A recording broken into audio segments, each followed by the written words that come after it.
By the time I was 15, I was fully addicted to drugs and alcohol. In July of 2004, I overdosed. I flatlined, I made it, swore that that was it, and I couldn't stop. I decided to. Michael Chernow rebuilt his life from rock bottom, not with hacks, but with habits. Michael Chernow, entrepreneur, a chef, a father, an athlete. The entrepreneurial force behind Creatures of Habit and the Meatball Shop, and founder of a wellness brand that embodies his passion for fitness, nutrition, and disciplined daily habits. This episode is how you can do the same. Not someday, not when life calms down, but now, today. If you're ready to feel better about your body, your business, your goals, your mind, then this is where we're going to start. Prepare to unlock the habits that will actually transform your life and how you can stick to them. So let's go. Welcome to Hack Your Happiness. Michael, welcome to Hack Your Happiness. Thanks so much for having me. Thank you. We are so excited to be speaking with you today. You are an incredible serial entrepreneur, podcast host, coach, and restaurateur. So you've been open about your past and overcoming addiction alongside some challenges in your early life. So I'd love to kind of get started if you could share your story and how kind of your early struggles shaped your mission and definition of happiness today. Sure, yeah. Well, I guess if we go all the way back, I was born in 1980 in New York City. So I'm kind of like a product of, I wouldn't really say the 80s, but probably more the 90s. But growing up in Manhattan, it's sort of the epicenter, or at least in those days, it was the epicenter of culture in the United States. It was a real melting pot of artists and entrepreneurs and a lot of creative folks. It was also the beginning of like hip hop, and fashion was really taking off in the 80s and 90s, and just kind of pop culture in general, right? So I was born into this world of exterior validation. Um, and I guess I kind of say that because I've just been thinking so much about the way humans in the United States have been cultivated to believe that things are happiness and success.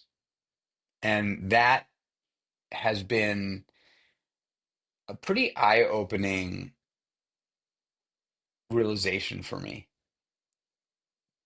because I too am am a product of that. And so I've really had to, as I've evolved, I've really had to like check myself and say, hey, like, what is this all about? Why, it's Black Friday, Cyber Monday weekend, and everybody's gunning for the best deal, and all the businesses in New York spend more energy, way more energy, focused on the sales during Black Friday and Cyber Monday than they do on the holiday of Thanksgiving.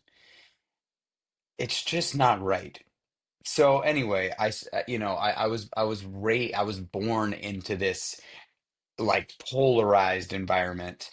And I grew up in a very small apartment. My mother, my father, my sister, and I lived in a 600 square foot one bedroom apartment. I shared a bedroom with my sister. My father was very ill physically and mentally. There was a lot of abuse in my home. My father was very difficult. He struggled himself personally because he was a juvenile diabetic, which is also known now as type 1 diabetic. There was not nearly the modern treatments they have today then for diabetes. So he really struggled. It affected, it's a you know autoimmune thing that affects every organ and cell in your body, being a diabetic. And so he was just sick, and I think that it influenced his mental health a lot. And so he stopped working when he was 45, and he was on permanent disability. So we just didn't have a lot of money. He was very angry.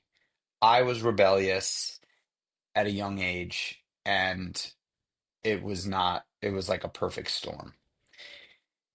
By the age of 12, I had had enough, and I basically, it began to get pretty violent between the two of us. Child services were involved. I decided it was time to throw my flag in the ground. So in front of my father, I slit my wrists, and I didn't want to die, but I wanted to make a statement at that age, and that's kind of what I thought would do it. But it just got worse from there. It got worse from there. I got put into a mental institution because they thought I was suicidal. I was trying to explain to them my situation, that I wasn't suicidal. I just wanted my dad to hug me. And one thing led to the next, and that's when I started using drugs and alcohol. And, I sort of started on that path at around 12. And by the time I was 15, I was fully addicted to drugs and alcohol. And I moved out of my parents' house, and I was living, I lived in a dorm room at at NYU. I lived in an apartment on 68th Street and First Avenue on the floor. I lived on Horatio Street. I mean, I lived in all these different couches, basically. I became a true couch surfer, but I stayed in school. I graduated high school, and I always had a job. Even, from 11, 12 years old, I always found work. So I always had a job, and I didn't do well in school, but I stayed in school. And my but it's kind of it's pretty blurry, those years for me. Um, Unfortunately, I never really developed a relationship with my father, and my mother and I have always had a good relationship. My mom was also, caught in the crossfire of my father and I, but she had her own issues with my father, and so she just didn't know what to do. She thought it was safer for me to be out of the apartment than in the apartment, because she bare witness to all of the things that happened between my father and I. And so, she kind of kept tabs on me. I never really developed a relationship with my dad, and he unfortunately passed away when I was 20. And that was a great excuse for me to turn the volume up on my addiction, and I did. And from 20 to 23, the end of my 23rd year, it was just really bad. It was really bad.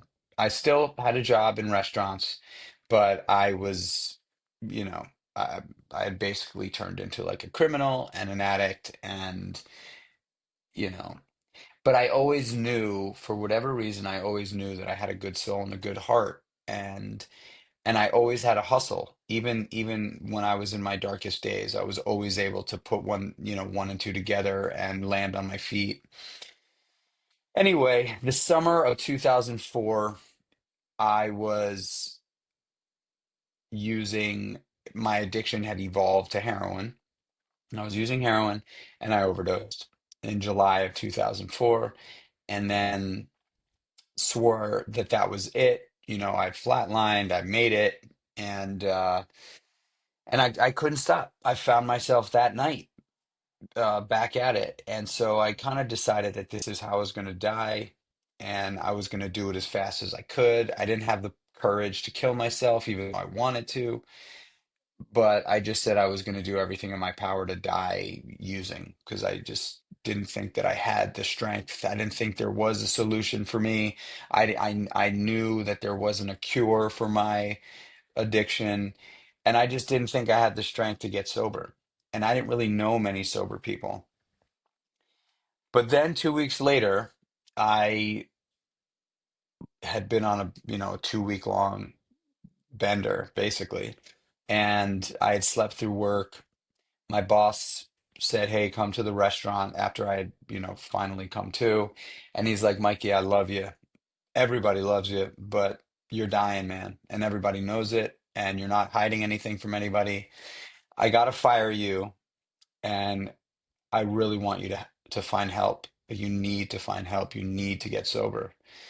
And I begged for my job, because my job was really the only thing like kind of tethering me to life, like reality, or at least some sense of reality. And so he ended up allowing me to come and work in the restaurant with the porters to clean in the morning. He said, if you know, if you get sober, I will let you come and clean the restaurant with the porters, but you have to get sober. And in my mind, I had so many people had tapped me on the shoulder and said, "Hey, dude, I think you need some help, man. Like, it's obviously a serious problem." But I had never heard it. I don't think I was ready to hear it. I mean, when you really think about it, I was still young, and I was still kind of the life of the party, like when I was getting high and drinking and using, and people that I was with did the same thing. And like, and we had fun, but it was really dark and it was really miserable. And all I wanted to do was stay high. I didn't know what it was like to be Michael Chernow. I had no idea because I was always hiding behind the rock of alcohol and drugs. Anyway, I heard him say sober, and it was like an echo chamber in my head. For whatever reason, he said it, looking me in the eye, telling me I was going to die, telling me he loved me, giving me a chance. And I decided to call my friend Karen, who I knew was sober, who was like an older sister to me back in my teenage years when I was running the streets. And she always would take me in. She was a bartender at this nightclub that I was a bar back at. And I called her and I said, "Hey, like, I think it's time. I don't know what to do, but I do know that I cannot continue doing this. I'm dying. I died 2 weeks ago, I am if I continue down this path, I'm not going to last long." And she said, "Where are you?" And I said, "I'm at my apartment right upstairs from the restaurant." And she said, "Don't move. I'm sending someone." She called her boyfriend. Her boyfriend was also sober, this guy Marcus. And he said, "Meet me downstairs at the restaurant." And I was like, "At the restaurant?" He was like, "Yeah, let's like meet in a place that you're comfortable in." So I went downstairs to the restaurant, and it was like probably 5 o'clock at night, 6 o'clock at night. It was pretty empty in there. And we sat down at the bar of all places. And he said, he walked in the room. He was this tough dude. He was covered in tattoos. He had like a big gold watch on. And he was humble though, but he was cool, very cool. And I was like, whoa. And he was sober like 15 years at that point. And he was 35 or 36. And I was like, in my head, I was like, if that's what sober looks like, maybe I could do this. Maybe this is for me. I mean, so all he did was he sat down with me and he said, "Listen, man, I've got all night. Tell me, I want to hear everything. I want to hear your whole story. I want to hear it all. I'm not going to say a word. I just want you to tell me everything." And he was serious.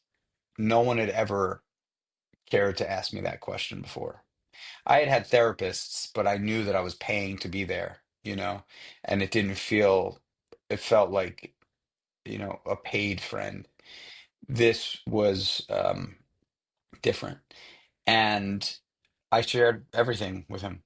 I just let it all out, and we sat for 4 hours, and then he told me about his story, and I finally felt like safe, and he changed my life, that guy. He gave me a plan that night, and he said, "Listen, I know I can help you, but it's going to require everything you've got." And he said, "I cannot force you to do anything, but I can give you a plan that I live by, that I was given, that I think if you stick to, you'll have a life beyond anything you could imagine before you know it. And but it's going to be a lot, and I'm happy to share it with you." And I was like, "Well, let's go. I'm here. I'm desperate. I know that this is like the one shot, right? Like, you know, I don't know whether you guys believe in God or not, but I kind of think of it as like God just like kind of peeked his head for the first time in my life." So anyway, so he basically wrote this plan. Um, and the plan was pretty. structure. It basically said, I want you to wake up as early as you can in the morning. And for me at that point in my life was like 4 in the afternoon. So he was like, I want you to get up in the morning and it'll get earlier and earlier the longer you stick to this plan. But like the first thing I'd like you to do when you wake up is jump out of bed, stand up, turn around, and make your bed. Once you're done making your bed, make your way into the bathroom, brush your teeth, wash your face, put on your contact lenses, take a piss, and then get on your knees and ask God for help. And I was like, oh, I, I know nothing about that. And he was like, I didn't ask you if you knew anything about it. I just, I'm asking you to do it. He was like, I don't care if you believe in God or not. You need to start asking for help. You don't know how to ask for help. And the easiest way to start asking for help is in the morning to a power greater than yourself, whether you believe it or not. Just do it. And I said, well, what does that like? What does that look like? And he said, you get on your knees, you put your hands in prayer position, and you say, help. That's it. And I was like, I guess I could do that. And then he said, I want you to do as many push-ups as you can right after your prayers. And then right after your push-ups, I want you to do some stretches. Then I want you to make your way back into your bedroom, put on a pair of pants, put on a shirt, put on some sneakers, and get right outside and go for a walk. And it could be a block, it could be 10 blocks, it could be a mile. Whatever you're feeling, I want you to just get outside, excuse me, and move your body. Eventually, it'll turn into a jog, and then eventually that jog will turn into a long run. He said, as soon as you're done with that, I want you to eat a big bowl of oatmeal. It's easy to eat. It's accessible, it's satiating, it's healthy. You can make it taste any way you want. But that's the first thing I want you to eat in the morning. And then I want you to go down to this sober community meeting and sit in the front and tell them who you are and say that you're an alcoholic. And then once you're done saying that, shut your mouth and listen to what everybody else has to say. And then after the meeting, get some phone numbers from people in the room and give him a call later on that day. But right when you're done with the meeting and the fellowship part, I want you to make your way down to this Muay Thai kickboxing gym and we're going to train. And I'm going to train with you for 2 hours every day. And if I'm not there, if I'm not able to train, that doesn't mean that you don't go. You go no matter what. You go and you train. And you're going to get your ass kicked. And you're going to learn what it means to get back up. You're going to learn discipline. You're going to learn integrity. You're going to build confidence. You're going to build strength. You're going to build your body. And it's going to be awesome. And when you're done with that, I want you to eat chicken and broccoli for lunch. I want you to go home and take a nap, wake up, go to work, work as good as you can. Don't have a single sip of alcohol and go to bed as early as possible. Right before you go to bed, I want you to drop back down on your knees and just say thank you. And then crawl into bed, close your eyes, and go to sleep and rinse and repeat. And that was the plan, basically, that he wrote for me. And quite frankly, that's kind of the plan I stick to today. And he was right. He was right. I did what he told me to do. And it taught me how to be a man of my word. It taught me how to do what I say I'm going to do. I became obsessed with fitness and nutrition. I ended up competing in Muay Thai kickboxing. I trained for many years, and then I got into long distance running. About 9 months after I got sober, I met a woman who was the most beautiful woman I had ever met before and been with. She became my girlfriend, and now ultimately we've been married for 19 years, and we have 2 kids, and we've been together for 21 years. Um, yeah, I mean, I opened up the Meatball Shop, my first business. I went back to school. I got my degree in culinary arts and restaurant management. Cornell put on a program with the French Culinary Institute after I was done with my culinary arts program. That was a truncated version of their hospitality program, which is the best in the country. And so I opted in and went through that program. And when I graduated from that, I was 27. I wrote a business plan and raised money from 14 regulars at the restaurant that I worked at because I stayed at that same restaurant. Frank, the guy who told me to get sober, that guy and Marcus, the two of them really, came into my life at a critical moment and saved, gave me the strength to make decisions to save my life. And so I worked at Frank for 8.5 years, and all of these regulars that were coming there saw me be this crazy kid from 20 years old to getting my shit together at 23, to meeting my wife at 24, to getting married at 26 and going to school and getting my degree. And when I put a business plan in front of all these guys, they wrote me checks, and I opened up the Meatball Shop when I was 29. And it was a massive success. And I raised a bunch of money and I opened up six of those. And then I sold that business. I opened up my second restaurant concept called Seamore's. And I did the same thing. I raised a bunch of money and I opened up six of those. And I sold equity in that. And now I am 4 years into my third business, Creatures of Habit. When Marcus told me that I was going to have a life beyond my wildest dreams or beyond anything I could have imagined, that didn't even really scratch the surface to what I've been able to create in the last 21 years of sobriety as an entrepreneur, as an athlete, as a father and a husband. Um, yeah, that was my story. Wow. Michael, your story is absolutely incredible and so inspiring. I just want to say thank you for opening up and being so like authentic and vulnerable because I think, talking about the struggles that you had from, a difficult time as a child at home to your experiences with addiction and then getting sober and, how challenging that is. I think it just normalizes for other people listening, whether they struggle with addiction or maybe not, just having general struggles, as life always comes with different challenges, that there is always a way through, and no matter how challenging your situation is, like you can have a life beyond this challenge or beyond something that you're struggling There's with. a light at the end of the tunnel. Exactly. If you put in the work, because it doesn't just come to you. Like you're not just going to get out of a challenge. You need to really put in the time and effort. And so I love that part of your story as well, like how you leaned on those people and you took their advice, you took Marcus's advice and transformed your whole life. And now you inspire so many people to also follow that same path with your products and with your story. And yeah, I absolutely love it. Thank you. It's been a journey.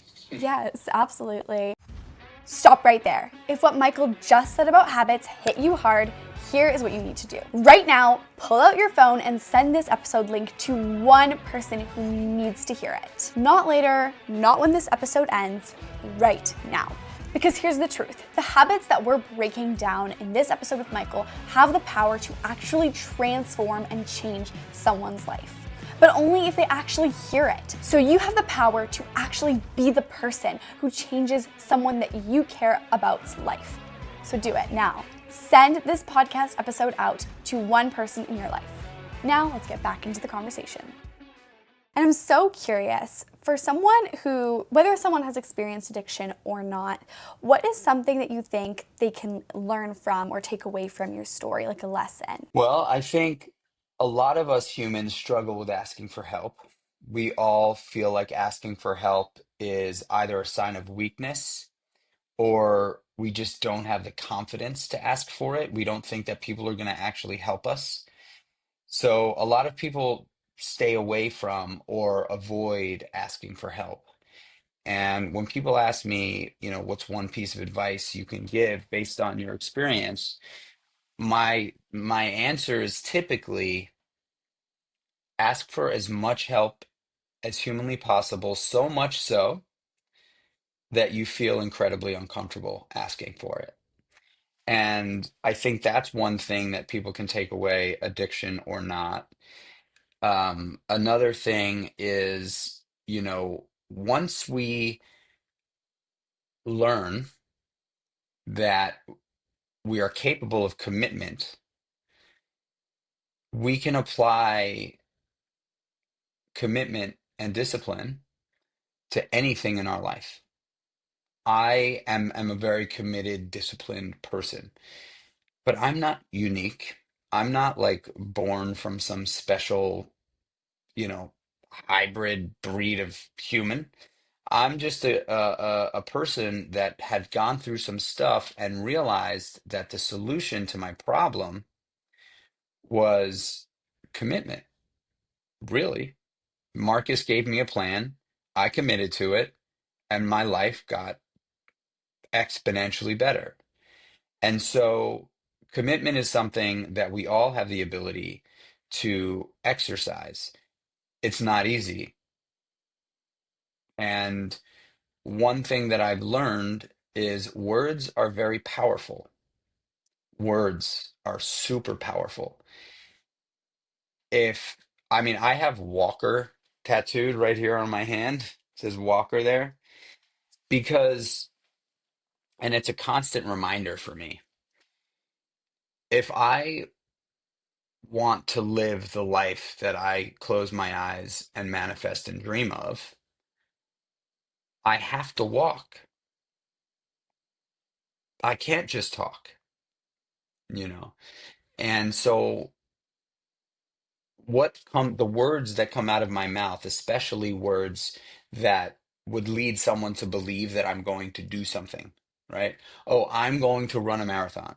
I'm going to get in great shape. I'm going to stop eating sugar. I'm going to, uh, you know, open up a business. If words pass through my lips, it's my responsibility to follow through.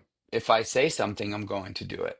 And if I don't know for sure that I'm going to do it, I don't say it. I could think it, I could write about it, I could meditate about it, but I'm not going to say it to anybody unless I'm going to do it. And what that does is um, it allows me to fully flush out ideas or commitments before announcing it.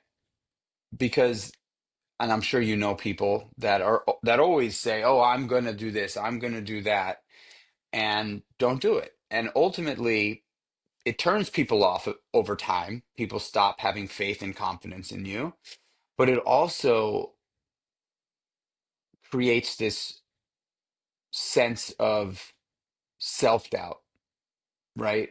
That you're a liar. You you don't do what you say you're going to do. And so ultimately that's the picture that you paint about yourself, that you're just not a person that follows through. So I think one little thing that people can start practicing who's listening is like, if you're not 100% sure that you're going to do it, or at least give it everything you've got, just don't say it. Just don't share all the ideas you want to undertake in your life with people. um there's nothing wrong with having some stuff in your back pocket, and then once you're ready, go ahead and tell everybody. But until then, you know keep it to yourself, and don't become this person that people roll their eyes at when they say they're going to do something. My story gave me the ability to feel, to build confidence. And confidence is bred through commitment. And once you have confidence, courage is right around the corner. You can do anything. I mean, I call it the three C's: commit, confidence, courage. And, commitment is the foundation of everything in life, in my opinion. And I just wanted to say, I absolutely love the three Yes. C's. I think that is a brilliant way to remember it.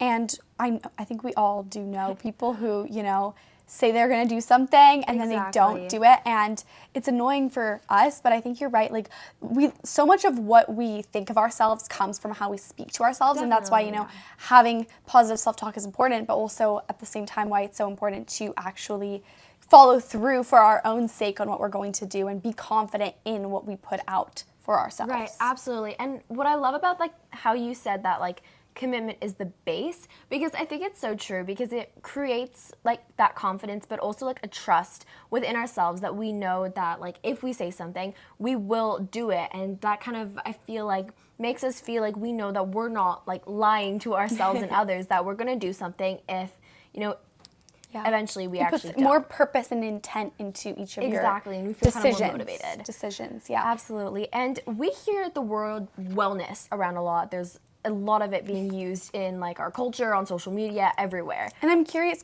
because you are evidently so involved in wellness now with fitness and food. Absolutely. What does this word mean to you? Ooh, wellness. Well, I guess I would have to draw a direct correlation to how I'm feeling, right? Wellness is a broad term. There's so many different tips and tricks and hacks and tools to help us feel well, right? The foundation of wellness is how we feel, right? It's like I guess it's the extension of our feelings. And the goal with the term wellness now is to point us in the right direction. So for me, I kind of think of wellness and happiness almost one and the same. It's how I'm feeling at this moment. What am I doing on a daily basis to really help feed my wellness bank? You know, I'll tell you a story. I love this story. This story I tell often because it really, somebody told it to me a long time ago. I don't remember exactly who told it to me, but it really burned a hole in my way of thinking. And it's a story about an elder and her granddaughter.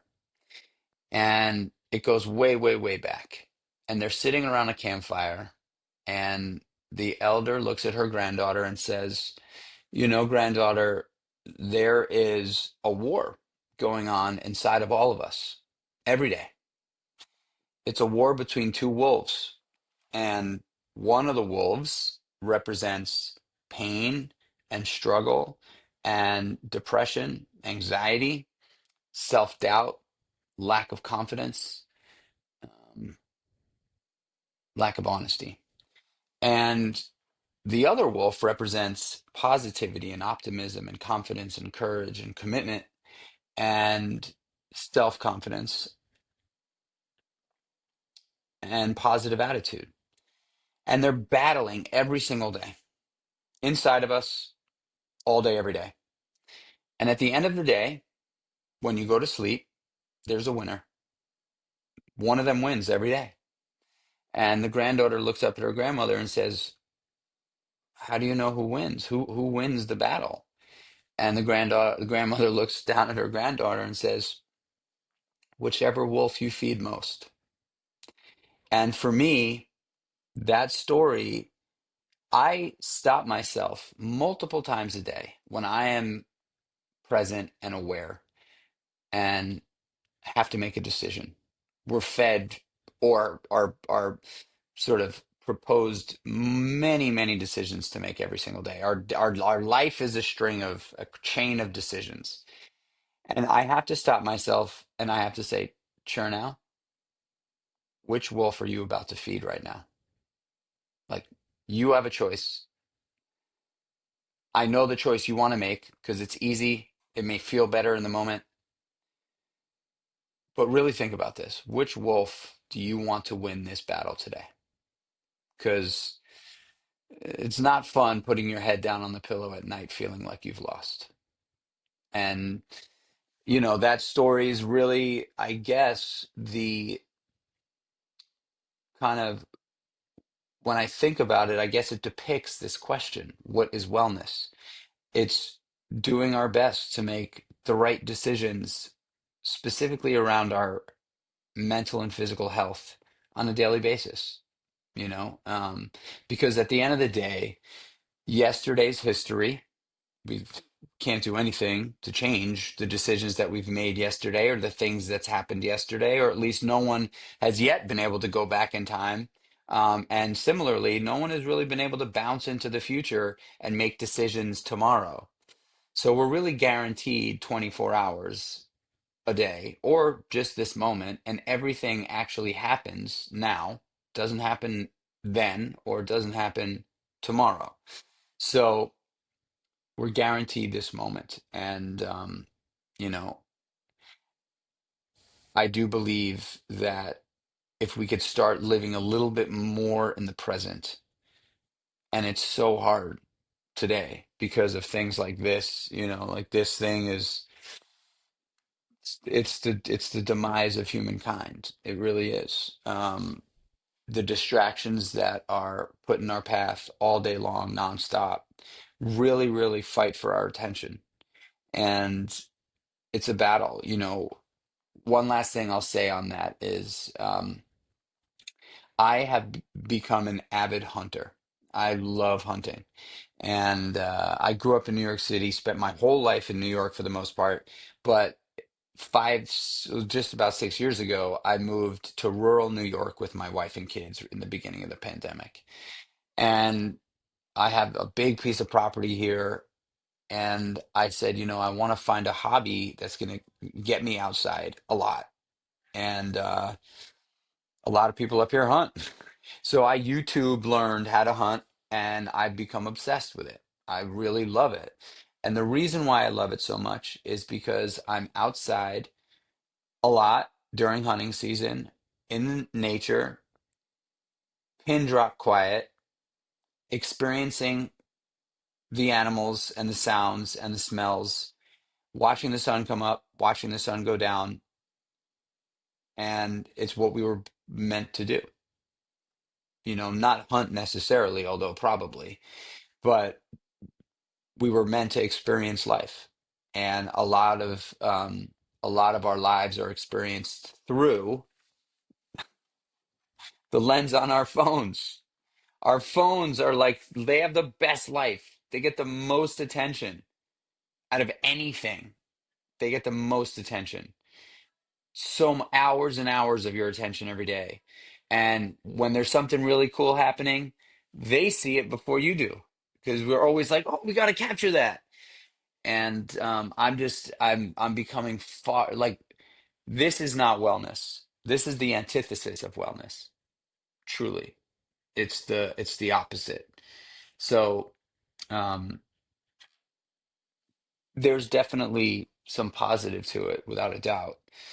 But at the end of the day, I do believe wellness is being present and mindful and doing our best to make better decisions when it comes to our mental and physical health. I love the way that you put that because the Absolutely, story of the two wolves is so like Yes. tangible. I think we can all feel like those two wolves are like the angel or the demon on your shoulder, right? It's like which voice do you want to feed into? And that's the one that gets louder, but it's your choice that kind of perpetuates either or. And what I'm really curious about, Michael, is like obviously you have such a fantastic view on wellness, of getting outside in nature, of being in the present moment, of really nourishing your body and being sober. And I'm curious, as you mentioned, you have 2 kids. So kind of what do you tell them about alcohol or phones, like, and finding kind of that wellness in today's world? Well, they're still young. So my older son Finn is 10 and my younger son Dakota is 8. They go to a Waldorf school, which is there's just zero technology. They don't use tablets or everything is books, and quite frankly they do way more art and creativity than anything else right now. um you know it's been a bit of a battle, if I'm being honest, because my wife and I have just committed to like no technology during the week at all. They have last Christmas, they both got Nintendo Switches, because all of their friends have them. And so we give them video games for an hour or two on the weekends. But they know how I mean, I'm a victim of the obsession with technology. I mean, my whole life between my business and my social media accounts and my personal brand, I mean, really at the end of the day, it's the way I make money, right? So it's a challenge for me. But I had an eye-opening experience about 4 years ago, right when people started coming out from the pandemic. And I have an office in our town here. And so I was coming home from the office, and my wife makes dinner every night at 6 o'clock during the week. It's either you're there or you're not. I have committed to being there as soon as I got out of the restaurant business, which made it really difficult for me to have dinner with the family at night. As soon as I got out of the restaurant business, I said, that's it. I'm going to have dinner with my wife and kids every night, unless I'm traveling. And so I was rushing to get into the house. I was still working. I had emails. I pulled my truck into the park, into our driveway. I was emailing. I ran into the house. I'm still on my phone emailing. And at that point, I guess he was 5 years old. Finley came up to me and said, "Dad, Dad," and I ignored him. I was emailing, and he said, "Dad, Dad, Dad," and I was like, okay, I took note that he was there. And then he said, "Dad." And I looked at him and I barked at him. And I was like, "Don't you see I'm doing something?" And I looked at his face and he was crushed, just crushed. And in that moment, decided that would be the last time that I pay more attention to my phone than I do my child. And so that was such an that was the beginning of my um, clear understanding of how dangerous and poisonous the phones are. Because the only thing my children want in life at this age, they don't really know about things, right? Yet they're not like materialistic. The only thing that they really want is my attention. That's it. They're happy with just my attention. And I didn't give my child the only thing he wanted in life, which costs me nothing, by the way. And that was that. And I pull my car into the driveway now about 5, 6 minutes early. I turn the car off. I do a little breathing, breathwork exercise. I shut my phone off. I recalibrate. I walk into the house. Phone goes in the drawer, and I'm dad, husband, guy. The energy that I have as a founder and an entrepreneur and a CEO is intense. I'm an intense person at work, not aggressive, but I'm a competitive guy. Like I want to win, at work. And that energy is not necessary for my wife and kids to be a part of, right? Like they don't need that. That's for me. That's how I provide. And so I had to figure out a way to create a barrier, a buffer between that energy and the energy that I want my children to see.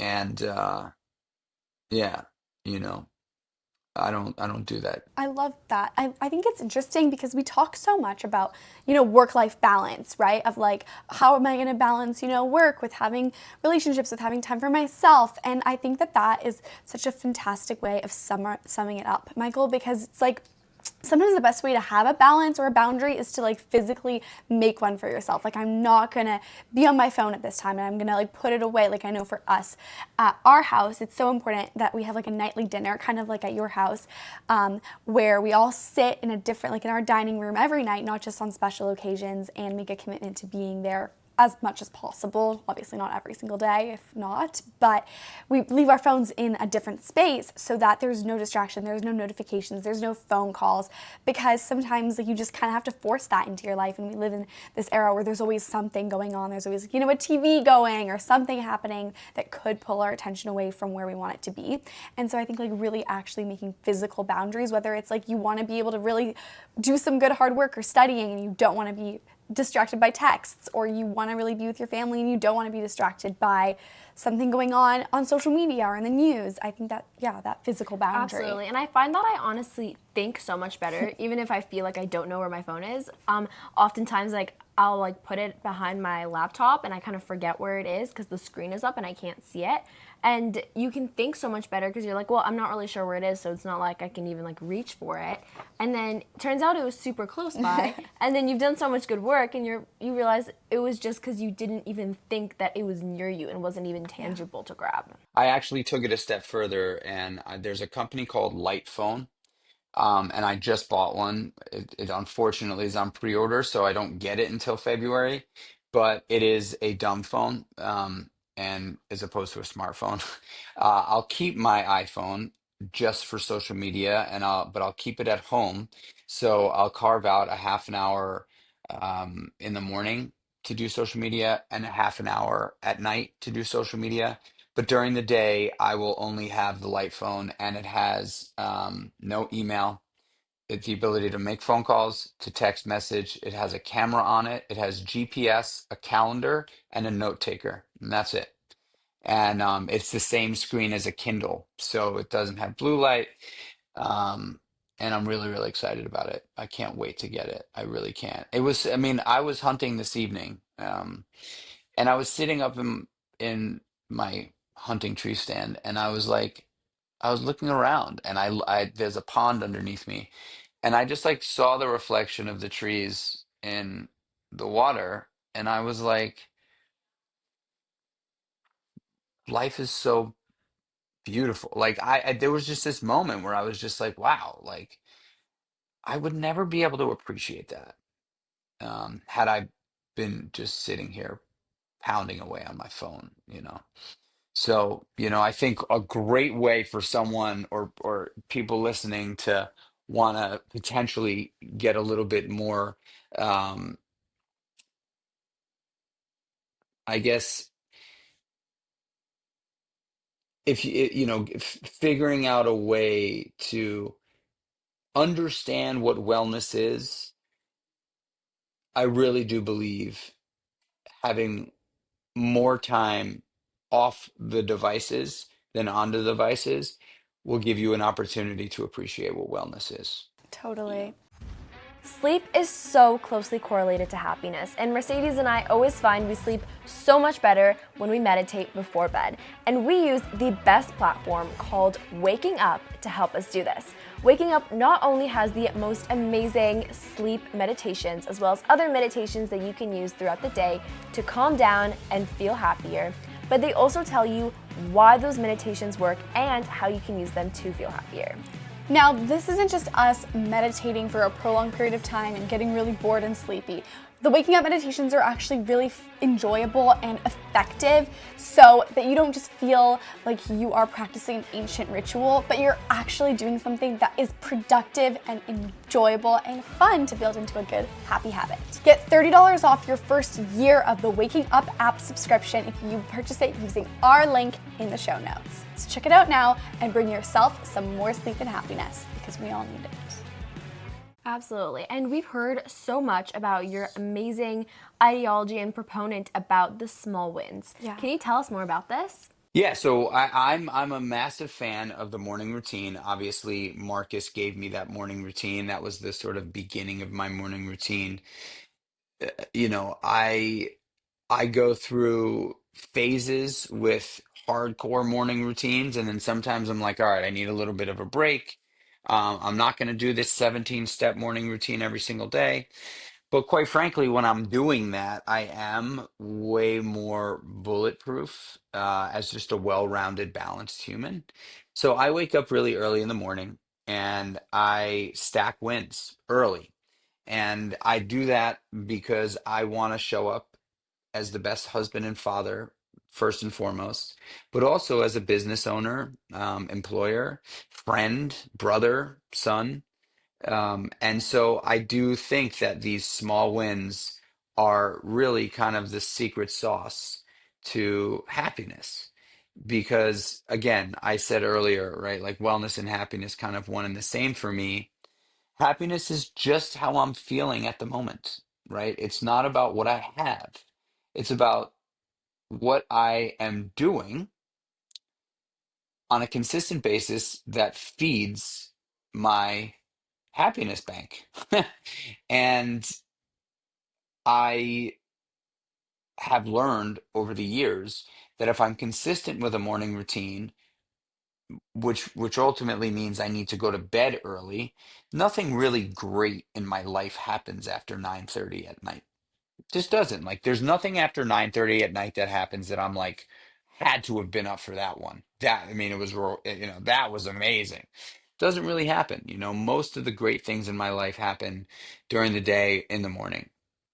And so I go to bed early. I go to bed at around 9:30 every night. I wake up at around 5 o'clock. And from 5 o'clock to 7 o'clock, I have 2 hours a day to really self-indulge, to do whatever it is I want. And it typically is pretty structured, so that I could show up for my wife and kids when they wake up as like the best version of myself.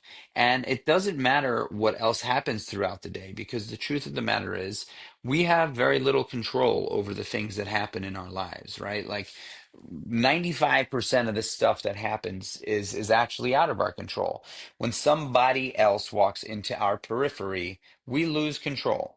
That person, we have no ability to control what that person does, what they think, how they communicate. None of it. We just don't have control. So I like to control the things that I have control over. And unfortunately, that is only possible when everybody else is sleeping. And so I wake up super early in the morning and I stack these small wins. It's my prayers, it's my push-ups, it's my stretching, it's my sauna time, it's my fitness time, it's my cold plunge time. I have a pretty rigorous skincare protocol that I love doing. I have an oral care, 5-step oral care thing that I do every morning. So like for me, it's really like I give myself that time so that I can feel totally accomplished by 7 a.m. If you can feel like a winner by 7 a.m., the rest of the day is kind of easy. It's like when it's basically like, you know, going to war first thing in the morning, forcing yourself to do things potentially that you're not really feeling like doing. And then when everybody else gets up,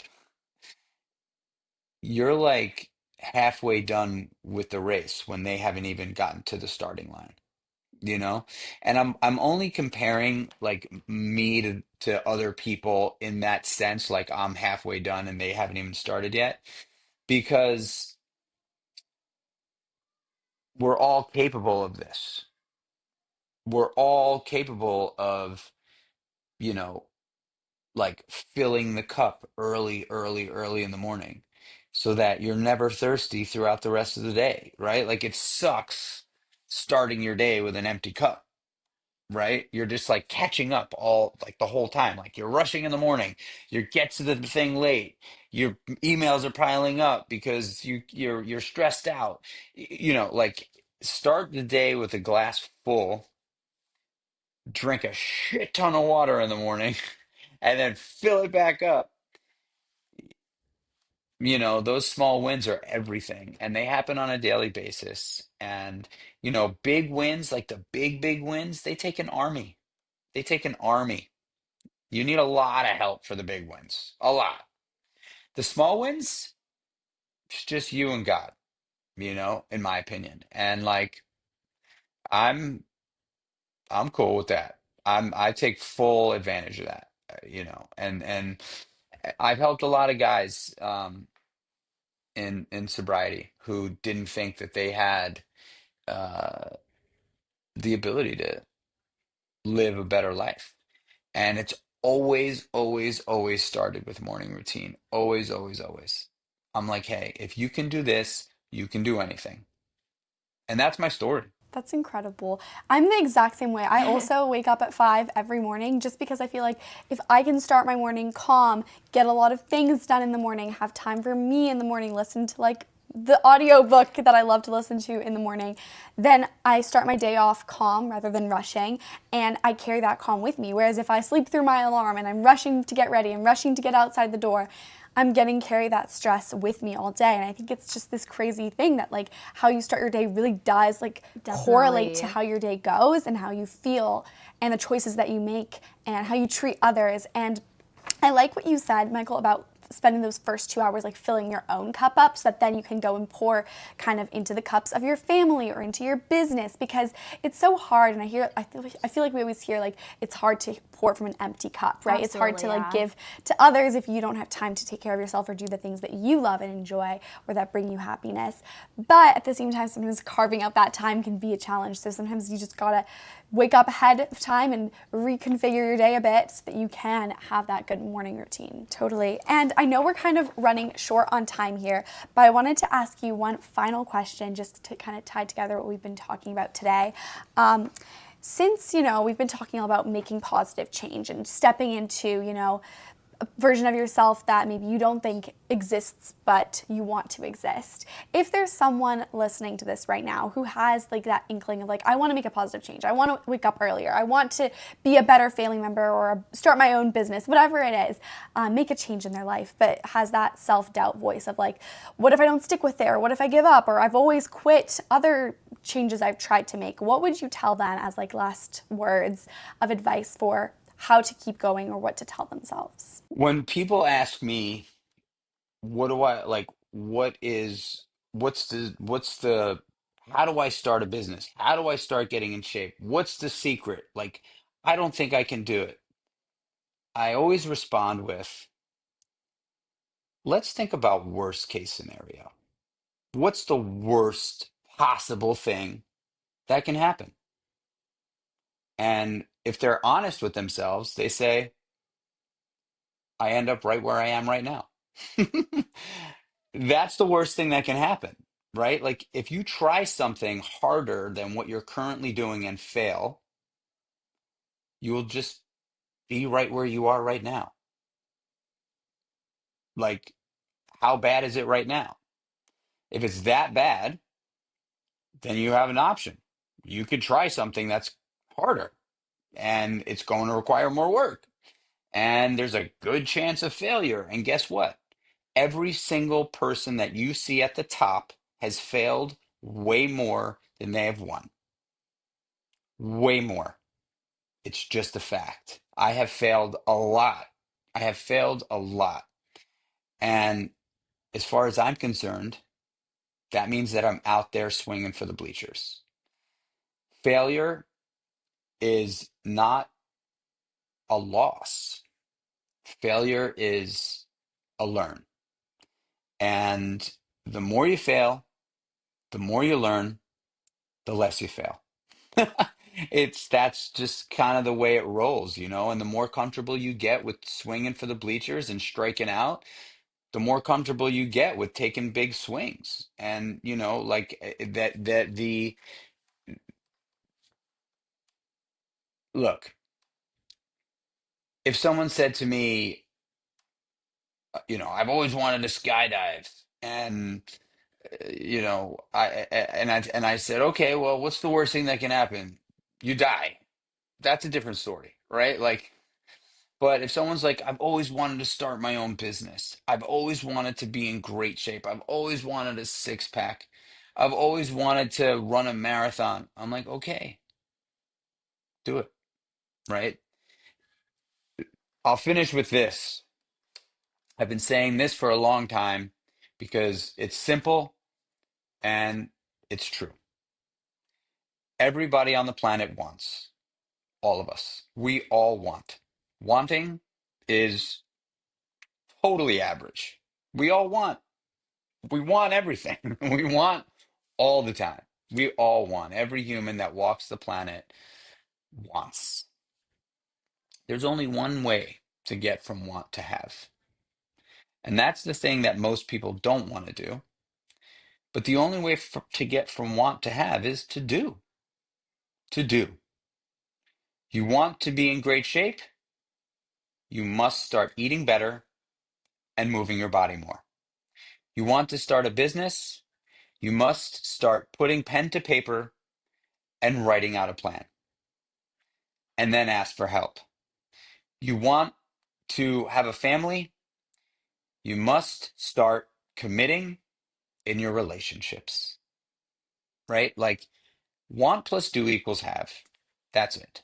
And the do part, that's where everybody struggles because they think they're going to fail. Failure is not losing, it's learning. And if the worst possible thing that can happen is that you end up right back in the seat that you're sitting in right now, what do you got to lose? You got nothing to lose, really. Life is like a day, right? It's that 24-hour thing that we talked about earlier. It's a day. You get a day. So imagine you've wanted this thing for so long, and there's one day that you're just like, you know what? I think today's the day.